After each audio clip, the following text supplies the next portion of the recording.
So today we are going to talk about, or Andrew's here, and we're very happy to have him here to talk about the impact of consumer movements on the Affordable Care Act. He and colleagues at the Center for American Progress in the LGBT division there have been instrumental as leaders and advocates, and also wearing their consumer hats around how the Affordable Care Act in particular is going to affect and engage LGBT patients. In fact, there was a meeting that I was invited to but couldn't attend yesterday at the White House that Andrew was instrumental in putting together with Kellen Baker and lots of people involved in the LGBT part of the implementation of the ACA were attending. And Donald Hitchcock, who's here with me today and the current consultant to the National Coalition for LGBT Health, handed me a copy of Key Lessons for LGBT Outreach and Enrollment under the Affordable Care Act, which is something that Andrew made an immense contribution to. So I'm really happy to have him here, and I'm just going to let him talk for himself because he's an amazing presenter and a wonderful person. So without further ado, Andrew Cray. Thank you, Barbara. That was a very generous introduction. I can't believe I'm speaking to the same group of people that someone from TAG was talking to. Talk about a legacy of health equity movements.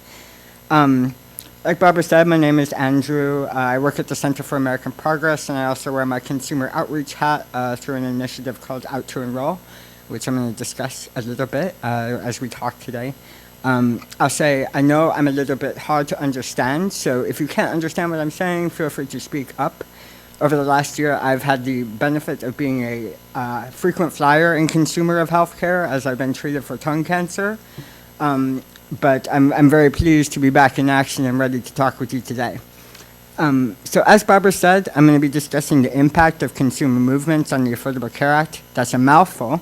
But I'm going to try to break it down a little bit by talking about the LGBT community as a case study in consumer movements. Both because it's what I've been a part of since before the Affordable Care Act passed, and because I think it demonstrates really well how consumer movements tie together outcomes research, policy advocacy, and outreach and direct consumer engagement in a way that shows just how interwoven these things are. So to kind of set the stage, I just wanted to give a little bit of background about what LGBT people in the health system looked like before the Affordable Care Act passed. LGBT people represent about 9 million people in the United States, based on research from the Williams Institute at the UCLA School of Law. To put that into context, that's about the population of the state of New Jersey. And according to census data, there are same-sex couples living in every county in the United States. So LGBT people are in our country, they're in every county, they're in a neighborhood near you, and they probably have an agenda. But unfortunately, research has shown that LGBT people experienced and continue to experience various negative health outcomes in a disparate way, including elevated tobacco and other substance use, mental health concerns such as depression and suicidal ideation, certain types of cancers, such as breast cancer. LGBT people disproportionately experience bullying, violence, and abuse, which I would certainly categorize as a negative health outcome. And also, as I'm sure you understood from the discussion with TAG last year, LGBT people have been hit very hard by HIV and AIDS and other STIs as well. So after the Affordable Care Act passed, many of us, along with others who've been working so hard before I even entered the scene, like Donald and like Barbara, knew that the Affordable Care Act represented an incredible opportunity to address some of these health disparities through policy work. At the Center for American Progress, the way that we wanted to capitalize on the Affordable Care Act was by setting up a policy project called the LGBT State Exchanges Project. You might be able to tell from the name that we anticipated a focus on the marketplaces that would offer health coverage as a way for addressing health disparities. We identified 4 areas where we thought that the policy could have the greatest impact on LGBT health. including equal access to benefits with a focus on making sure that transgender people could access the care they need, that same-sex couples could get enrolled in coverage, which has been a tremendous problem for the past many years for a variety of reasons. Second, consumer engagement, making sure that LGBT people knew about the Affordable Care Act and were a part of and integrated in consumer assistance programs. Third, as I'm sure you all appreciate as researchers and data geeks like me, data collection was a high priority in the context of the exchanges or the marketplaces in particular, making sure that marketplaces were collecting confidential and voluntary information on sexual orientation and gender identity. And last, Medicaid expansion, encouraging states to expand their Medicaid programs to cover all lower-income adults. This is particularly important because there's a lot of myths about who LGBT people are. If you believe media representations, LGBT people are affluent white gay males.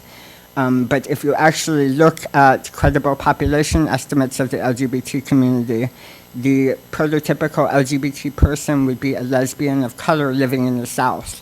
That strip of states that have not, and also raising children.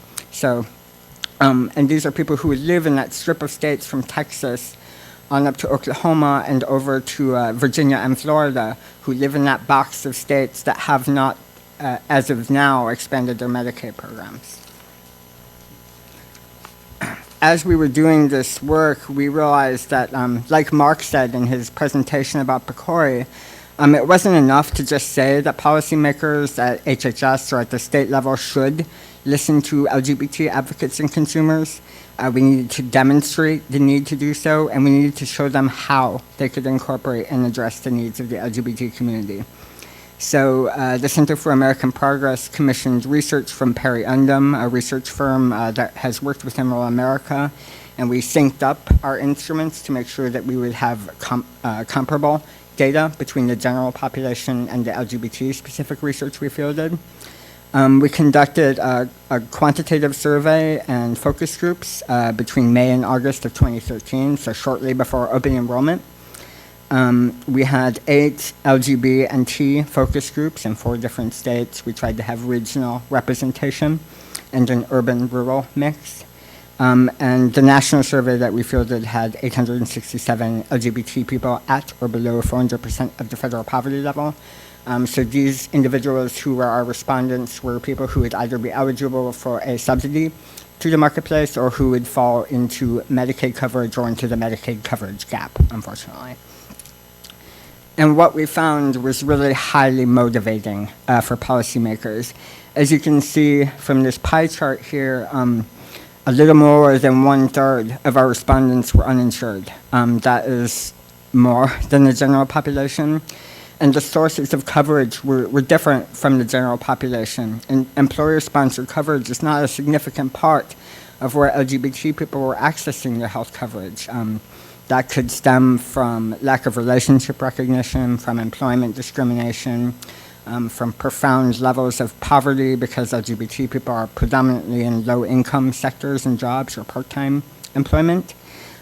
So we certainly identified that the Affordable Care Act was going to need to reach LGBT people. We needed to have LGBT people be a part of those newly insureds under the Affordable Care Act. Our focus groups were also very revealing about the need to engage LGBT consumers. As I sat in, it was very Mad Men style. There was two-way glass, and we observed these focus groups. And as I was sitting in the back room listening to the focus groups, it was really heartbreaking. As you can see from these quotes, people had very difficult stories to tell, very difficult narratives that they shared with us. One of our lesbian participants said nobody wanted to talk about it, referring to getting her partner covered on her employer plan. We got the runaround for 3 or 4 months, and eventually it was just like, okay, you know what, I'm fine, I'm living, I'm not dying, I'll survive, so we'll figure something out later. They gave up trying to get coverage.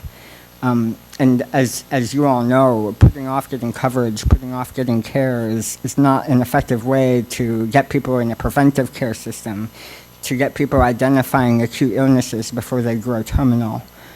And some of the transgender people who participated in our focus groups, I think, had some of the most emotionally wrenching stories. One transgender woman, after discussing her extended difficulty in getting access to drugs to treat HIV, said that we, transgender people, are the group that they don't talk about, or the group that they don't want to talk about. So if there was ever a call for a population consumer focus, I think that would be it. Feeling as though your population was one that people didn't even want to address in the first place. So based on that research, there was little that we could do but to launch an LGBT consumer movement, starting with open enrollment in 2013.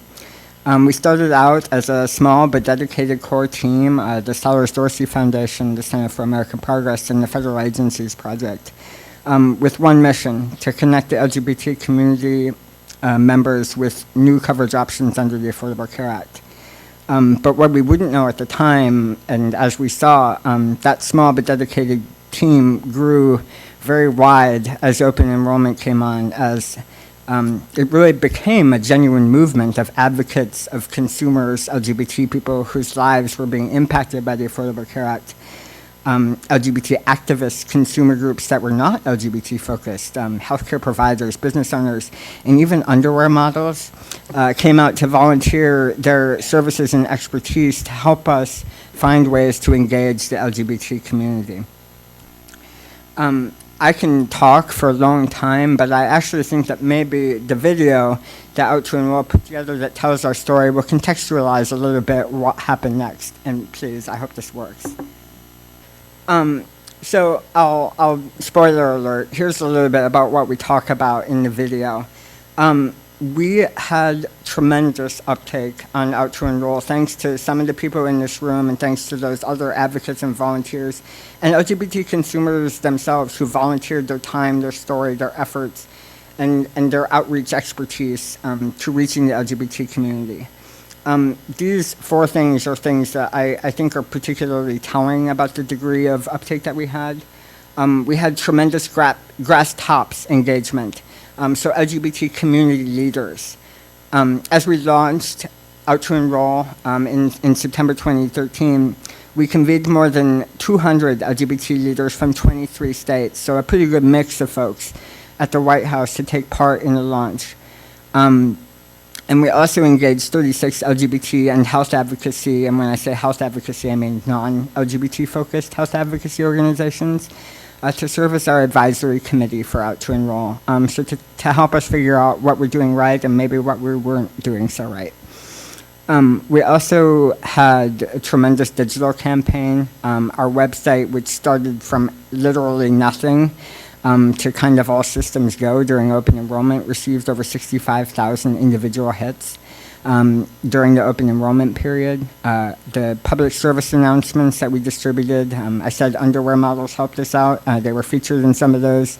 But we also had PSAs from Jason Collins, the first openly gay NBA player, and from LGBT consumers themselves. And those PSAs reached over 400,000 people. We also secured over 150 earned media pieces.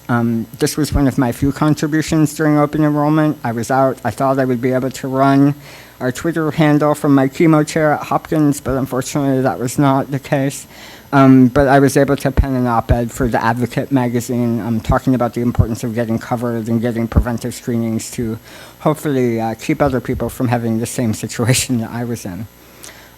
We also provided tools for enrollment professionals, so folks who were contracting with HHS or who were contracting with state marketplaces to do outreach and enrollment. We developed an LGBT cultural competency curriculum and trained more than 200 assisters, thanks to our state partners who helped hook us up with these people and set up events. It was really an incredible collaboration.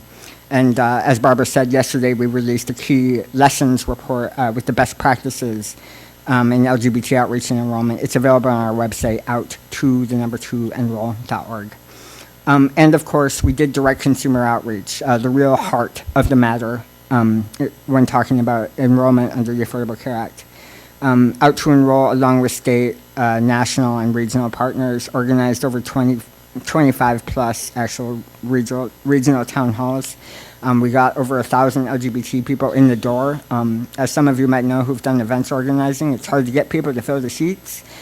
So we were very happy with that turnout, and word of mouth in the LGBT community is particularly important. So the importance of town hall style consumer engagement couldn't be undersold here. And we also amplified the stories and experiences of LGBT community members, both through things like op-eds and PSAs, but also by bringing LGBT people directly to policymakers to discuss why the Affordable Care Act was important. On my opening slide, I had a picture of several very kind and attractive people who were sitting at a fancy desk.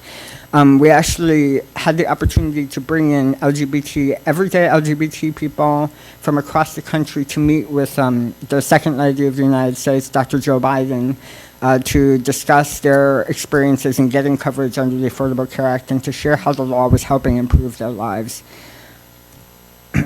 But along with those direct consumer engagement pieces, this is where we start tying things together, right? That consumer movement and reaching out directly to LGBT people helped create policy change during open enrollment.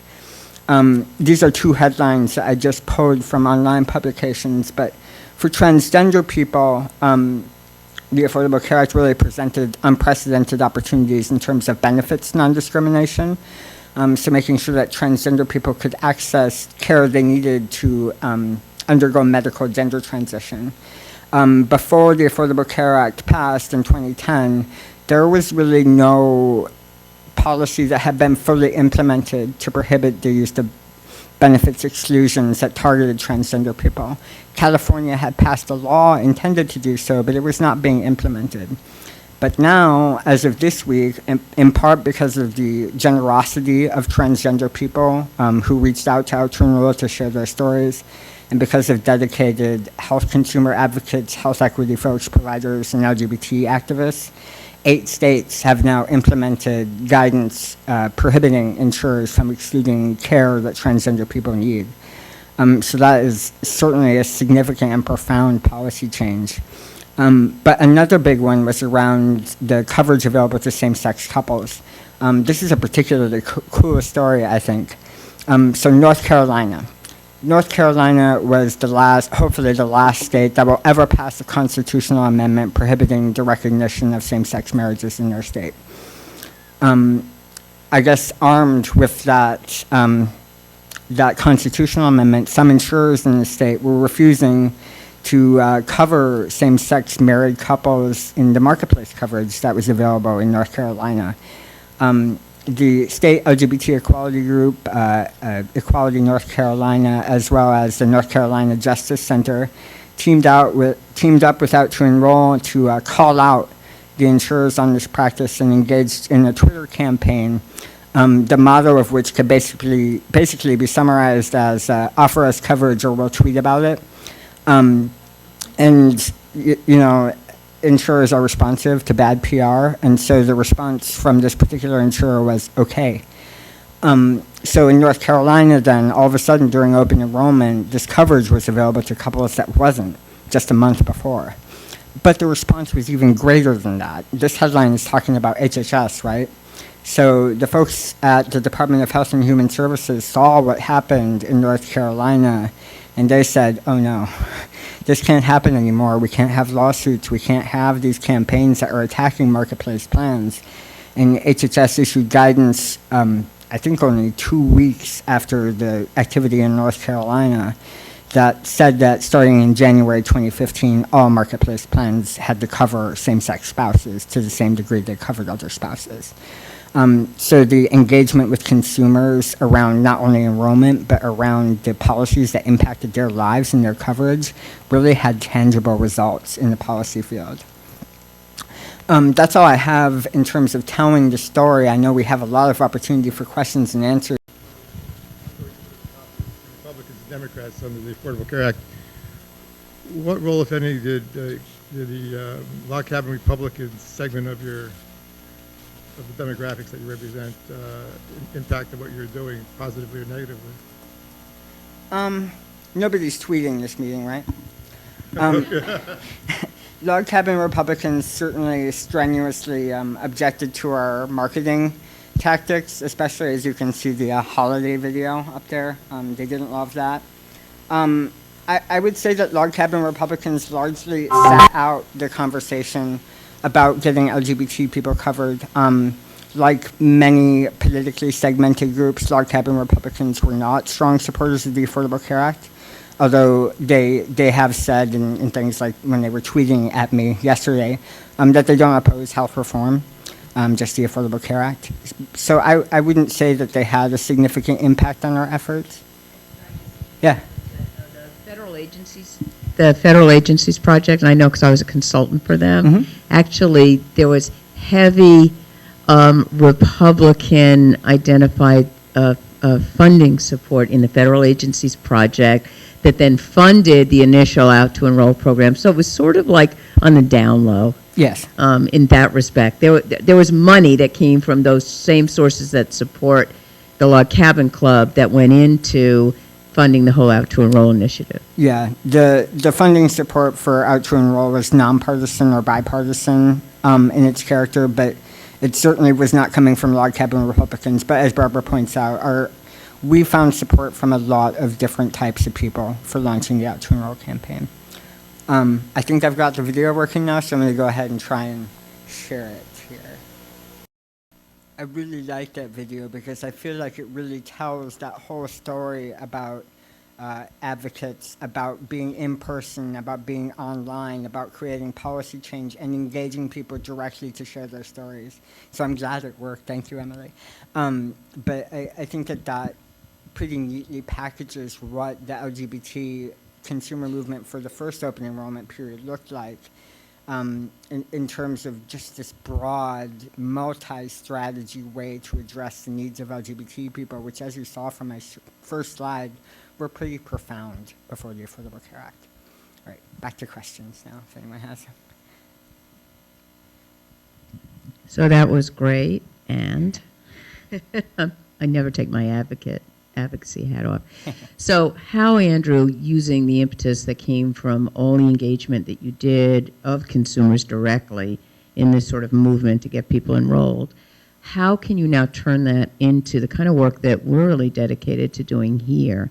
And that is to take that to the next step. And the next step is, what good is being enrolled in healthcare if you don't have access to evidence-based and affirmative treatment, which is still an issue. There's a lot of people in New York State now that are enrolled and have insurance but can't find two things. They can't find LGBT affirmative providers who are trained and knowledgeable, and there's a huge lack of an evidence base for the special issues that LGB and especially T people need both to know about or research needs to be done on to improve healthcare outcomes in those populations. That's a really great question. So as I think all of you are very familiar with, the connection between health coverage and health care is so close as to be nearly indistinguishable. So in thinking about the Affordable Care Act, we thought of the opportunity to get people enrolled in health coverage as a way to get people in the door, to create that impetus for greater cultural and clinical competency trainings, but also to establish a usable base of healthcare consumers that could be part of clinical trials, that could be part of developing evidence-based medicine to meet the specific needs of LGBT people. One of the most cyclical problems, I think, that at least I observed before the Affordable Care Act was, saying, we have these healthcare needs, research has identified health disparities, help us fix it. But there's still the question of, okay, where's the data? Why aren't these people actually showing up at healthcare providers and bringing their problems, I guess, before someone who's able to help them? And, the answer was people are impoverished, people don't have health insurance, there aren't enough clinics to treat people who don't have healthcare coverage. So this is just one side of addressing that issue. But as a complement to the kind of work that Out to Enroll and the State Exchanges Project has been doing with Marketplace and the coverage questions, has been a lot of work that organizations like the National Coalition for LGBT Health and like CAP and others have been doing to engage HHS around greater use of sexual orientation and gender identity questions in national health surveys, around development of best practices for provider groups, especially at SAMHSA for mental health professionals, and around identifying the LGBT community as a medically underserved population, to get at another source of tracking and data collection, because really one of the big drivers of the lack of clinical competency training, I would suggest, is a lack of data about who LGBT people are. Medicare, Medicaid paid for most of the graduate medical education for residency programs in this country. So that's on one hand. On the other hand, we have very few doctors, or a growing number of doctors, that don't take Medicaid patients. Would you consider using the energy and resources that you have to try to do something about, in fact, just parenthetically, it's interesting that a subset of your population is on Medicaid, higher than we had thought. Would you consider using your resources to try to open the door to require doctors, since Medicare, the federal government paid for the residency training, to require that they see a certain percentage of Medicaid patients, so they have to open the door to all Medicaid patients?